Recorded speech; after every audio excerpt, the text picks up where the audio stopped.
বুঝতে পারছো না? শান্তি নেই তোমার কাছে? নন্দিনী কমপ্লেনটা উইথড্র করে নিয়েছে, ওর আর কোনো অভিযোগ নেই, এটা তুমি বুঝতে পারছো না? তুমি বুঝতে পারছো না? নন্দিনী কমপ্লেন তুলে নিয়েছে মানে রুকু রেপ করার, টর্চার করার লাইসেন্স পেয়ে যায় না? আর কেন এটা করলো? কেন তুলে নিল বলো না? তোমরা কি করেছো? তোমাদের বাড়ির লোক কি করেছে বলো তো?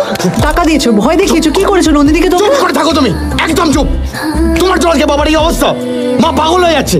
রুকুর চাকরি যাচ্ছে জাস্ট বিকজ অফ ইউ। আমার জন্য? শোনো, আমার জন্যই অবস্থা না, রুকু নিজের জন্যই অবস্থা। কারণ তোমার ছোট ভাই পারভার, তোমার ছোট ভাই বউকে টর্চার করে। যে বাড়ি ছেলে এরকম তার বাড়ির লোকে তো হেনস্থা হতেই হবে। আমার জন্য না। শোনো তুমি, তা ছাড়বো না। আমি কিন্তু নন্দিনী নই, আমি কিন্তু কমপ্লেনটা উইথড্র করবো না। হাতটা ছাড়ো আমার। তুমি চুপ করবে না, থামবে না তুমি? না, পারছি না।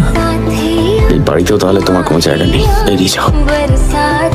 Hour marriage is over. এই বাড়িতে তোমার আর থাকা চলবে না। এই বাড়ির সব থেকে বড় শত্রু কে জানো? তুমি। শোনো সম্পূর্ণ, আমার ডিমান্ড না খুবই কম। এই বাড়ির সবার সাথে এই বাড়িতে আমি খুবই শান্তিতে থাকি।